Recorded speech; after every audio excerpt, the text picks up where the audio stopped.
In a significant announcement that underscores its commitment to global health, China has pledged to contribute $500 million to the World Health Organization (WHO) over the next 5 years. This investment, announced by a senior official on May 20, 2025, emphasizes China's role in international health initiatives and reflects a strategic pivot towards enhancing its diplomatic relations in the wake of global health challenges. The financial commitment comes at a time when the WHO is striving to strengthen global health systems and improve responses to pandemics. China's support is poised to bolster the organization's efforts, especially following the COVID-19 pandemic that highlighted the importance of coordinated international action in health crises.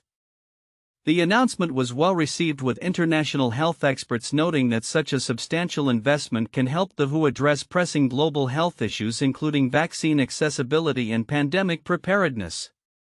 Conversely, tensions in Asia have been heightened by recent military developments, particularly following a conflict between India and Pakistan.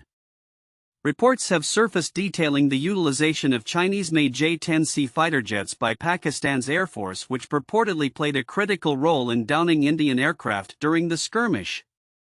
This incident has not only stirred national pride within China but has also reignited concerns in Taiwan regarding its military readiness.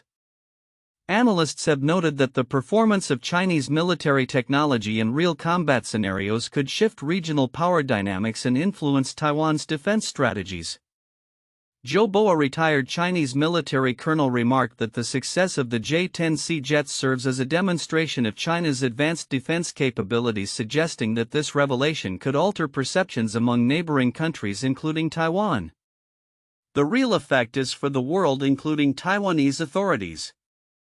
To see how China's defense industry has developed by leaps and bounds, he stated, emphasizing the broader implications of military advancements on regional stability. Compounding these geopolitical tensions is a recent report highlighting a China-backed espionage campaign targeting laid-off U.S. federal workers. The Foundation for Defense of Democracy's FDD has uncovered an elaborate scheme utilizing fake job listings and social media platforms like LinkedIn to recruit individuals with access to sensitive information. This alarming development signals a persistent threat to U.S. national security and reflects a broader pattern of espionage tactics employed by China. Max Lesser, a senior analyst at FDD, pointed out that even seemingly innocuous resumes can provide valuable insights into U.S. government operations.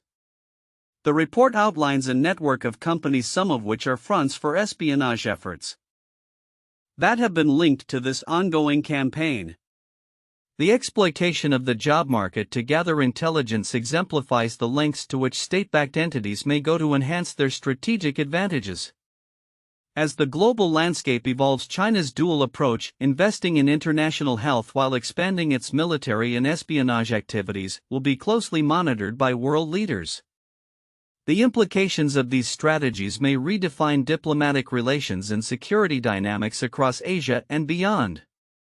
With both military posturing and health diplomacy at play, the coming years will be crucial in determining how these factors influence future geopolitical stability and international cooperation. In a significant moment for international health governance, U.S. Secretary of Health and Human Services Xavier Becerra addressed the World Health Assembly, emphasizing the United States' commitment to holding the World Health Organization (WHO) accountable. This statement comes amid ongoing scrutiny of the WHO's global health policies and responses to recent health crises. "We must ensure that the WHO operates with transparency and integrity," Becerra declared, underscoring a renewed focus on reforming the organization to better serve its mission in the face of pandemic threats. This commitment reflects a broader trend in U.S. foreign policy, particularly under the current administration, which has sought to recalibrate relationships with international institutions. The WHO has faced criticism from various quarters for its handling of the COVID-19 pandemic, with critics arguing that its responses were slow and inconsistent. Becerra's remarks signal a willingness from the U.S. to not only support the organization but also to demand accountability for its actions. The secretary noted, The U.S. will continue to work with our partners to strengthen global health security and ensure that we are better prepared for future health emergencies. The emphasis on accountability comes at a time when global health governance is under the spotlight. The international community is grappling with the lessons learned from the pandemic, particularly regarding the need for a coordinated response to health crises. This is not just about the U.S. or the WHO, it's about the collective action required to safeguard global health, Becerra stated, highlighting the interconnected nature of health security. Meanwhile, in Asia, Taiwan's political landscape continues to be shaped by its relationship with China and the United States. Taiwanese leader William Lai Ching-te marked the anniversary of his leadership by reaffirming his commitment to protecting Taiwan's interests amid rising tensions with Beijing. Lai's administration has faced challenges, including unexpected tariffs imposed by the U.S. on Taiwanese imports, which he described as a shock to his government. In response, Lai has vowed to engage in constructive dialogue with the U.S. while simultaneously reinforcing Taiwan's self-defense capabilities. Friction between friends is inevitable, but it can be worked through, Lai remarked, referencing the complexities of international trade relations. His administration is navigating a politically charged environment, balancing domestic and international pressures as Taiwan seeks to strengthen its economic stance while under the looming threat from China. In a broader context, rising Chinese nationalism has added another layer of complexity to this geopolitical landscape. Analysts have noted that recent tariffs and trade tensions have not only affected economic relations but have also spurred a surge in national pride among Chinese citizens. This phenomenon is reflective of a deeper political and economic narrative that has been shaped by President Xi Jinping's policies, which emphasize national rejuvenation and the quest for a prominent global standing. As the world grapples with these multifaceted challenges, the implications of U.S. accountability measures in global health governance, Taiwan's strategic positioning, and the dynamics of Chinese nationalism are likely to resonate well into the future. The coming months will be critical as nations reassess their roles in global health, economic stability, and regional security. The collective actions taken today, whether in reforming international health organizations or navigating complex trade relationships, will undoubtedly shape the global landscape for years to come. As the global economic landscape continues to grapple with the aftershocks of trade tensions and shifting monetary policies, recent developments in China signal a proactive effort to bolster economic growth. On May 20, 2025, the People's Bank of China (PBOC) marked a significant step in its monetary easing strategy by reducing key lending rates for the first time in 7 months. The one-year loan prime rate was cut to 3% from 3.1%, while the 5-year rate fell to 3.5% from 3.6%. This decision comes amid a backdrop of easing trade tensions between the U.S. and China, providing Beijing with the leeway to implement measures aimed at reviving its economy. The box adjustment is positioned as part of a broader stimulus package, which includes not only the reduction of lending rates but also a decrease in the reserve requirement ratio for banks. Zichuan Huang, chief economist at Capital Economics, anticipates further cuts, predicting a total reduction of 40 basis points by the end of the year. The bundle of rate cuts is necessary to enhance liquidity and stimulate demand in a market that has shown signs of sluggishness, Huang remarked. This monetary shift comes on the heels of a recent trade agreement that temporarily rolled back tariffs, a move that is anticipated to relieve some of the pressure on the Chinese economy. Following a meeting between U.S. and Chinese representatives, a 90-day truce was established, marking a brief respite from the escalating trade war that had cast a long shadow over both economies. This thaw in relations has led some global investment banks to adjust their growth forecasts for China, with Nomura increasing its GDP outlook for the second quarter to 4.8% from 3.7%. However, the bank also cautioned about the potential risks posed by a continuing housing slump and the possibility of renewed tariff increases.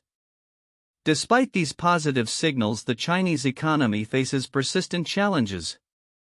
Reports indicate that wholesale prices experienced their steepest decline in 6 months, and consumer prices fell for the third consecutive month, highlighting ongoing deflationary pressures.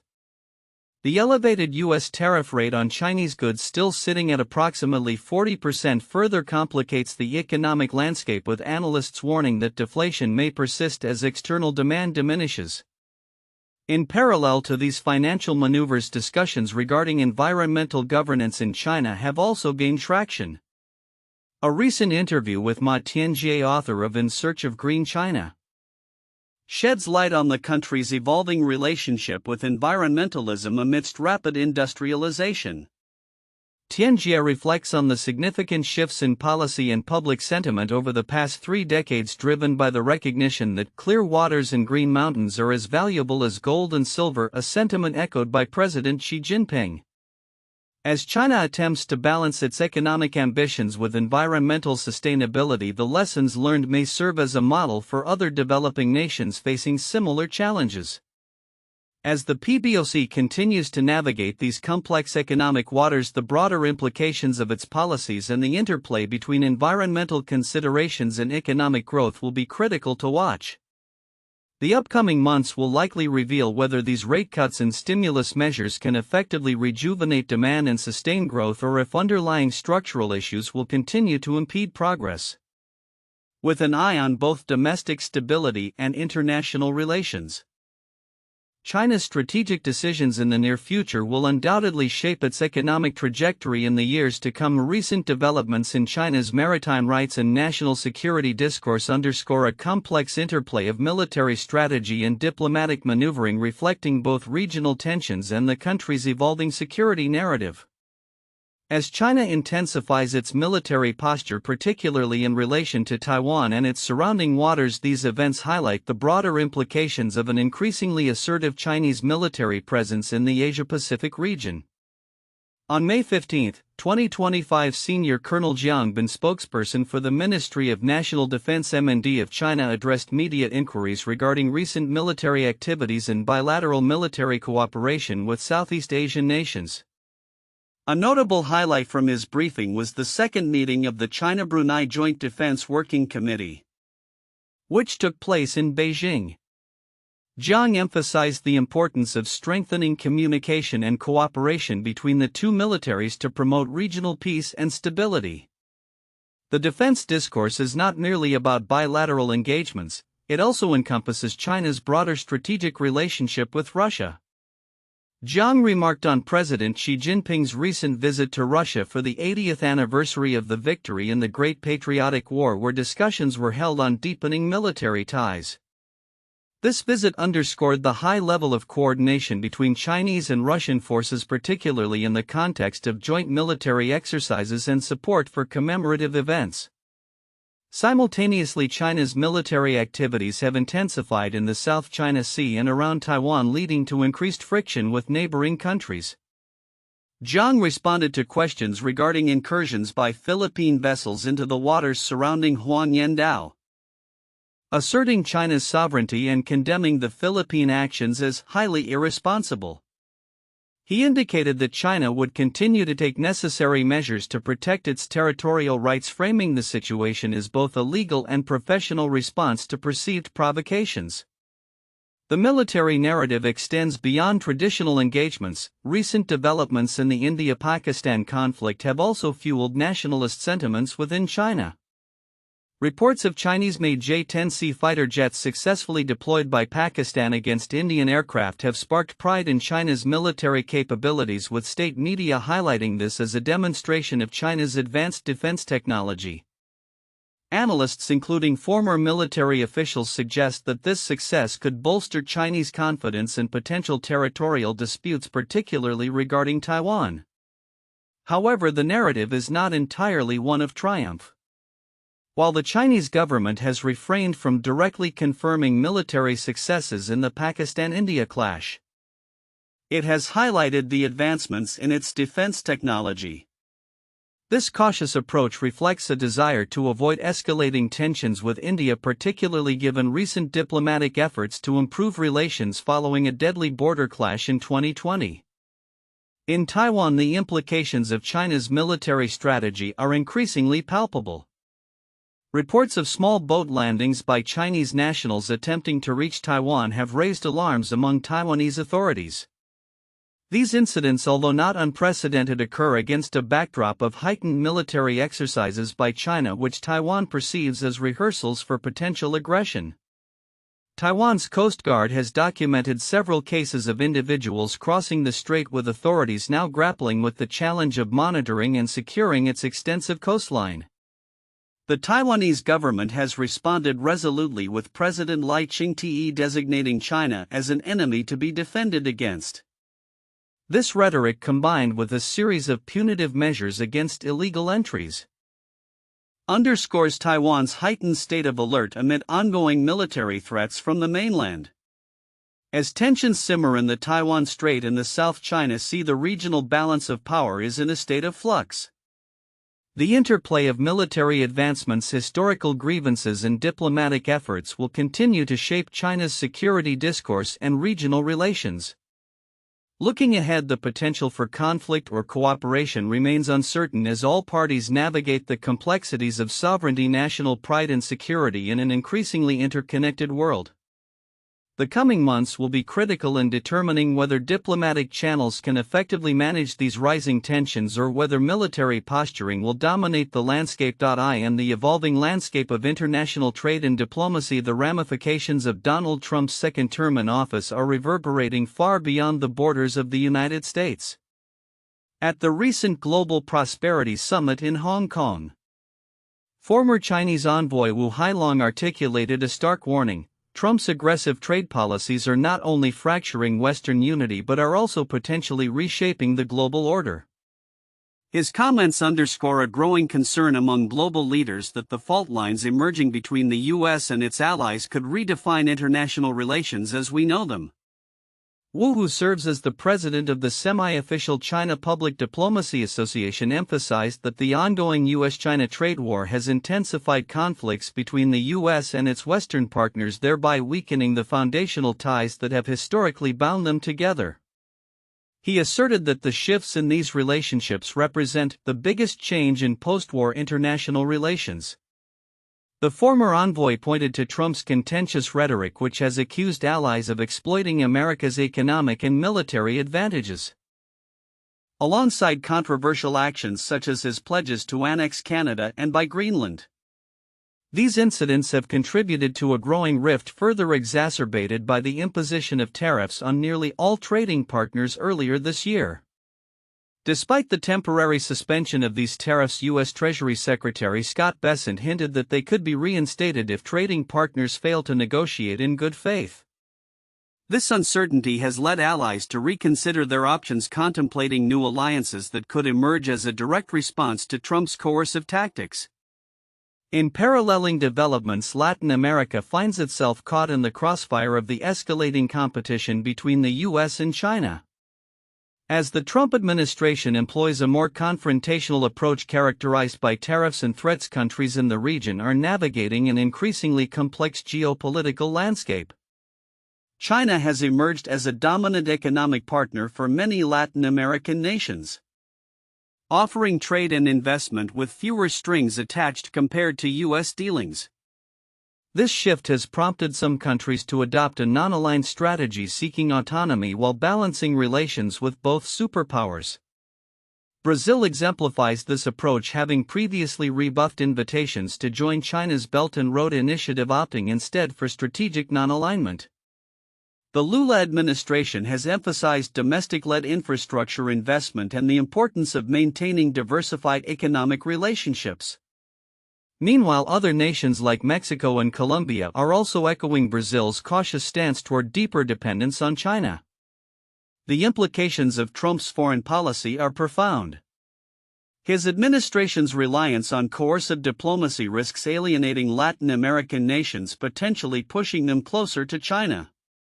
Countries such as Panama, which once aligned with Beijing by joining the Belt and Road Initiative, have faced U.S. pressure to withdraw from such agreements, highlighting the tension between the two superpowers.